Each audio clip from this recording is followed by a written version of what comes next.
Welcome to the tutorial on organizational behavior. Today the chapter is conflict and negotiation. What is conflict? Conflict primarily deals with the perception. Conflict is a process that begins when one party perceives that another party has negatively affected or is about to negatively affect something that the first party cares about. That means in a conflicting process, if nobody thinks there is conflict, then no conflict exists. Conflict can be experienced in an organization through many different avenues. Conflict may arise whenever there is a incompatibility of goals. Conflict may arise whenever there is a differences over interpretation of facts. Conflict may arise whenever there are disagreements based on behavioral expectations. So these are the situations or aspects that can create conflicts in the organization. Transitions in conflict thought. In the traditional view of conflict, it is believed that conflict is bad or harmful. That's why conflict should be avoided as much as possible. And this traditional view was more prevalent in the 1930s and 40s than it is today. Considering the traditional view of conflict, it is believed that conflict arises from the poor communication, lack of openness, and failure to respond to employee needs, and all these things are negative and can be fixed. That's why the management should fix the reasons of conflict, and it's essential to fix the reasons of conflict. We can see the continued transitions in conflict thought. The human relations view of conflict believes that conflict is a natural and inevitable outcome in any group. And this human relations view of conflict is the thought of 1940s through mid 1970s. On the other hand, interactionist view of conflict believes that conflict is not only a positive force in a group, but that it is absolutely necessary for a group to perform effectively. That means in the interactionist view of conflict believes that conflict is a positive force and it's essential to ensure the group performance. This interactionist view of conflict is a widely accepted thought nowadays. What are the forms of interactionist conflict? We can say there are two types of interactionist conflict. The first one is functional conflict and the second one is dysfunctional conflict.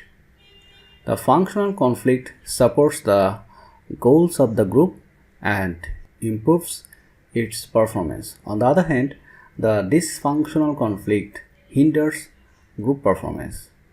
That means the interactionist view of conflict does recognize that even though the functional conflict can support the group goals and improve their performance, there is also dysfunctional conflict that hinders the group performance, and this type of conflict should be avoided, controlled, or minimized as much as possible. Types of interactionist conflict. There are many types of interactionist conflict such as task conflict, relationship conflict, and process conflict. The task conflict arises whenever there is a conflict over the content and or goals of the work. If the task conflict exists at low to moderate levels, then this is a functional conflict that can help individual seek clarification or new ideas on how to accomplish their goals. On the other hand, the relationship conflict is based on problems between individual and is almost dysfunctional. And the last one is process conflict occurs when there is a disagreement on how the works get done. Low levels of process conflict represent functional conflict. There is a process in the conflict. We will focus on each step of the conflict. We can see in the step 1, the potential opposition and incompatibility may arise. And such type of incompatibility arises from lack of communication, bad structure, and no personal values. And in the second stage of conflict, there will be a cognition and personalization. And we can see there are two types of conflict: perceived conflict and felt conflict. And in the third stage of conflict, there will be intentions, and the intentions may be competing, collaborating, compromising, avoiding, and accommodating.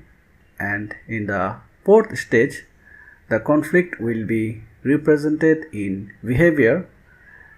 The overt conflict may be represented in behavior, and behavior may be parties' behavior and others' reaction. And ultimately, in the fifth stage of conflict, there will be a increased group performance or decreased group performance. That means due to conflict, there may be increased group performance or decreased group performance.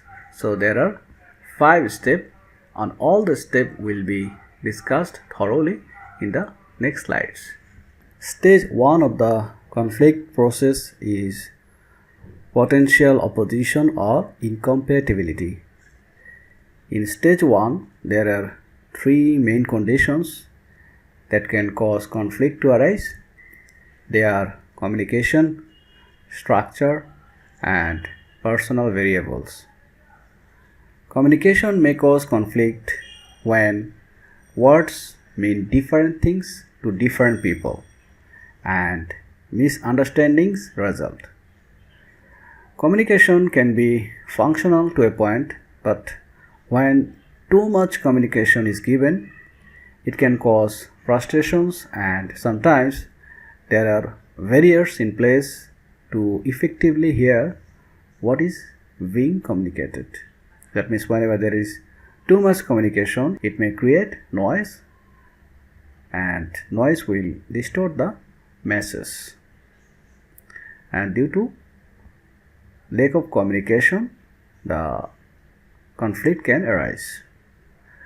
The structure can cause conflict when people are confused about their roles or the amount of authority they have. If the goals are not well defined or different for different group members, they can create conflicts. Also, the leadership style may cause conflict. If it is not a style group members respond well to. And the reward system and dependency issues may also be sources of conflict. On the other hand, the personal variables will cause conflict when there are different value systems represented and personality types are at odds. That means if there is a different types of personality and different types of personal values, that can also create conflict in the group of an organization. That means poor communication or over communication, poor structure of the organization, and different types of personal values and different types of personality can bring about conflict and set the stage for conflict to occur. Stage 2 then talks about what comes next. Stage 2 looks at the recognition or cognition of the conflict and the personalization or the emotional part of the conflict. As stated earlier, in order for conflict to be present, there must be an awareness of its existence, defined as the perceived conflict.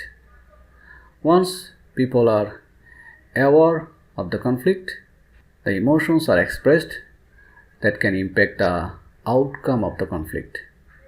That is defined as the felt conflict. That means felt conflict indicates the emotional involvement in a conflict, creating anxiety, tenseness, frustration, or hostility. That means emotions can include anxiety, tension, frustration, or hostility. Among the 5 stages of conflict process, stage 3 starts to look at the intentions of the individuals involved. These intentions include the determination to act in a certain way, but it is important to realize that behavior does not always accurately reflect the intentions. Sometimes people act out of emotion and not rational thinking. There are competing dimensions of conflict handling intentions. There are 2 types of dimensions of conflict handling intentions. The first one is cooperativeness and the second one is assertiveness. Cooperativeness may arise whenever there is an attempt to satisfy the other party's concern. On the other hand, the assertiveness may arise whenever there is an attempt to satisfy one's own concern. That means there are 5 types of intentions in the conflict process. There may be intention of competing, collaborating, compromising, avoiding, and accommodating. The dimensions of intention can be categorized as assertiveness or cooperativeness. Stage 4 in the conflict process, chosen behavior in the conflict. Conflict management using behavior such as resolution and stimulation techniques to manage how much conflict is present. The conflict intensity continuum in this slide shows that the escalation of conflict from 0 to annihilatory conflict. Whenever there is no conflict, their behavior is neutral. On the other hand, whenever there is a intense conflict, the behavior may start from minor disagreement or misunderstanding, and if there is more intense conflict, then it can represent overt questioning or challenging of others, then assertive verbal attacks, after that threats and ultimatums, next aggressive physical attacks, and in the upper stage of intensity of conflict, there may be overt efforts to destroy the other party. There are a number of techniques available to help work through conflict. Some ideas include problem solving, superordinate goals, expansion of resources, avoidance, smoothing, compromise, authoritative command, altering human variable, altering the structural variables, communication, bringing in outsiders, restructuring the organization, and appointing a devil's advocate. So these are the techniques that can be applied to solve the conflict problem. The 5th stage of conflict process is outcomes. That means the stage 5 looks at the outcomes of the conflict resolution. The functional outcomes include increased group performance, improved quality of decisions, stimulations of creativity and innovation, encouragement of interest and curiosity, provision of a medium for problem solving, creation of an environment for self-evaluation and change. On the other hand, the dysfunctional outcomes of the conflict include development of discontent among the workers, reduced group effectiveness, retarded communication, reduced group cohesiveness, infighting among group members overcomes group goals. In order to create functional conflict, it is important to reward the decent and punish the conflict avoiders. Negotiation. Having a good understanding of conflict and conflict resolution, it is now important to look at the negotiation, because negotiation can be useful for solving the conflict. Negotiation or bargaining is the process where the people involved work on creating a deal that is mutually beneficial. There are two types of approaches in negotiation. One is distributive bargaining, another one is integrative bargaining. The distributive bargaining seeks to divide up a fixed amount of resources and often creates a win-lose situation. On the other hand, the integrative bargaining seeks one or more settlements that can create a win-win solution. That means through negotiation we can avoid the conflict, and in the distributive bargaining of negotiation there may be a win-lose situation because we try to divide up a fixed amount of resources. On the other hand, the integrative bargaining for negotiation creates a win-win solution because we seek one or more settlements that can create a win-win solution. The differences between the distributive bargaining and integrative bargaining are that under the distributive bargaining, the goal is to get all the pie you can. On the other hand, in the integrative bargaining, the goal is expand the pie. If we consider the motivation, then the distributive bargaining creates win-lose situation. On the other hand, the integrative bargaining creates win-win situation. If we consider the focus, then distributive bargaining focus on positions. On the other hand, the integrative bargaining focus on interests. If we consider the information sharing, the distributive bargaining has a low information sharing. On the other hand, the integrative bargaining has high information sharing. And if we consider the duration of relationships, the distributive bargaining create a short-term relationships. On the other hand, the integrative bargaining creates long-term relationships. The negotiation process. The grid in this slide outlines the steps of negotiation process. The first one is preparation and planning, and the second one is definition of ground rules, and the third one is clarification and justification, and the fourth one is bargaining and problem solving, and the fifth one is closure and implementation. So this is the process by which we can apply the negotiation. In the negotiation process, you should determine your and the other party's partner before proceeding with negotiations. What is partner?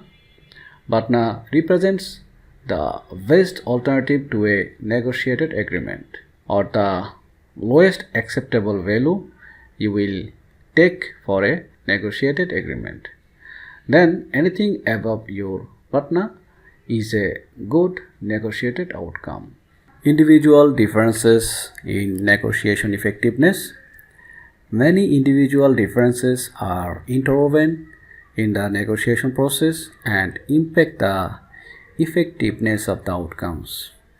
The personality traits will impact the outcomes, as extroverts tend to be weaker at negotiation because they will want people to like them. On the other hand, the intelligence is not an indicator of effective negotiation skills. And if we consider the mood and emotion in the negotiation process, mood and emotion can impact negotiations, as anger is often an effective tool in distributive bargaining, whereas the positive moods are helpful in integrative bargaining. The gender can also impact negotiation effectiveness. Men and women tend to approach negotiations in the same way but may view the outcomes differently. Women may appear more tender in the process where men come across as tough. On the average, men are more likely to be negotiators than women. That means women are less likely to negotiate. For resolving the conflict, you can adopt negotiations, and for the purpose of negotiations, you can use the third party negotiations. That means organizations today are often utilizing third party negotiations to work through conflicts. And there are 4 basic third party roles: mediator, arbitrator, conciliator, and consultant. The organization can use mediator, who is a neutral third party helping to facilitate a negotiated solution by using reason, persuasion, suggestions for alternatives. And the second third party negotiation is arbitrator. Arbitrators are the person who helps to negotiate solutions but has the authority to dictate an agreement. We can also utilize the conciliator as a third party negotiations. A conciliator is a trusted third party who provides an informal communication link between the negotiator and the opponent. And lastly, we can utilize the consultant as a third party negotiations. The consultant may be utilized as a skilled conflict manager who will attempt to facilitate creative problem solving through communication and analysis. So for solving conflict related problem, we can apply negotiations. For adopting negotiations, we can utilize the third party negotiations, and there are 4 types of third party roles: mediator, arbitrator, conciliator, and consultant. Conflict can decrease the performance of the worker of an organization. That's why as a manager, you should manage the conflict by negotiations. Thank you.